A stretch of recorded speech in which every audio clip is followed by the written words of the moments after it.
Assalamualaikum warahmatullahi wabarakatuh. Perkenalkan, nama saya Nabila Lezafira.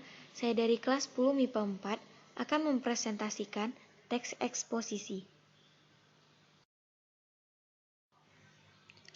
Dalam presentasi ini, saya akan membahas 7 materi, yaitu yang pertama, definisi teks eksposisi, yang kedua, tujuan teks eksposisi, yang ketiga, ciri-ciri teks eksposisi, yang keempat, struktur teks eksposisi, yang kelima, kaidah kebahasaan teks eksposisi, yang keenam, cara penulisan teks eksposisi, dan yang ketujuh, jenis-jenis teks eksposisi.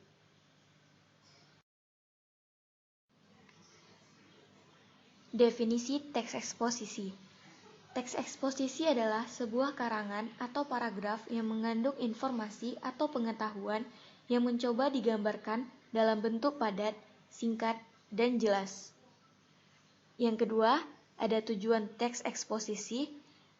Teks eksposisi bertujuan untuk menjelaskan informasi tertentu supaya dapat menambah ilmu pengetahuan pembaca, sehingga dengan membaca teks eksposisi, maka pembaca akan mendapatkan pengetahuan secara rinci dari suatu hal ataupun kejadian.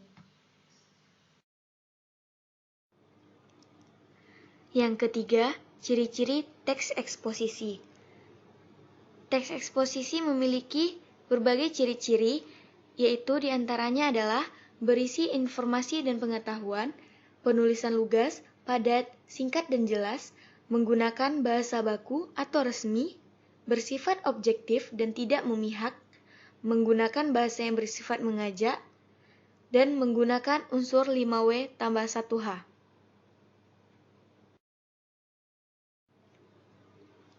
Yang keempat, struktur teks eksposisi. Teks eksposisi memiliki 3 unsur, diantaranya yaitu yang pertama pernyataan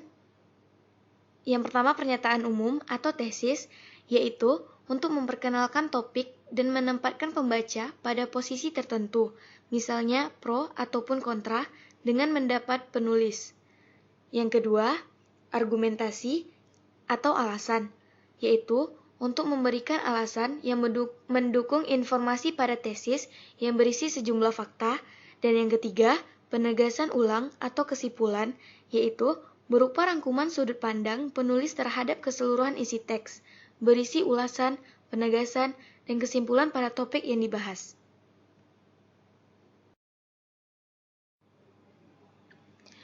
Yang kelima, kaidah kebahasaan teks eksposisi. Teks eksposisi menggunakan beberapa kaidah kebahasaan yang diantaranya menggunakan pronominal atau kata ganti. Pronominal atau kata ganti terbagi menjadi 2 macam, yaitu pronomina persona yang terdiri atas tunggal dan jamak, dan pronomina non-persona digunakan untuk mengacu kepada sesuatu. Selanjutnya, menggunakan leksikal, yaitu salah satu jenis kata yang menunjukkan ialah nomina, verba, objektif, dan adverbal. Dan selanjutnya menggunakan konjungsi atau kata umum yang berfungsi agar argumen penulis dapat diperkuat. Yang keenam, cara penulisan teks eksposisi. Teks eksposisi memiliki berbagai cara penulisannya, yang diantaranya adalah menentukan topik, menentukan tujuan, memilih data sesuai tema, membuat kerangka karangan, mengembangkan kerangka karangan, dan membuat kesimpulan.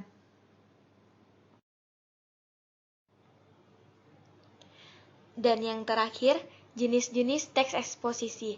Teks eksposisi memiliki berbagai jenis, diantaranya adalah eksposisi defini, yaitu suatu paragraf eksposisi yang memaparkan definisi suatu topik tertentu.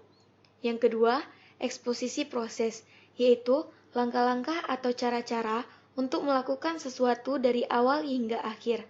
Yang ketiga, eksposisi ilustrasi, yaitu teks yang memaparkan informasi atau penjelasan-penjelasan tertentu dengan cara memberikan gambaran yang sederhana mengenai suatu topik dengan topik lainnya yang memiliki kesamaan sifat.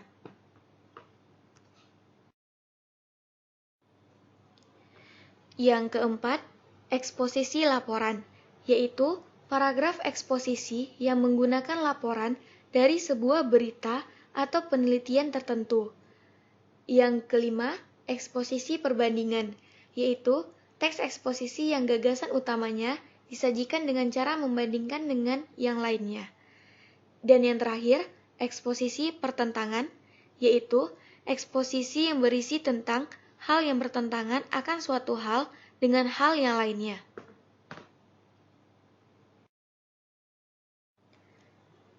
Sekian presentasi dari saya, lebih dan kurang saya mohon maaf. Wabillahi taufik wal hidayah. Assalamualaikum warahmatullahi wabarakatuh.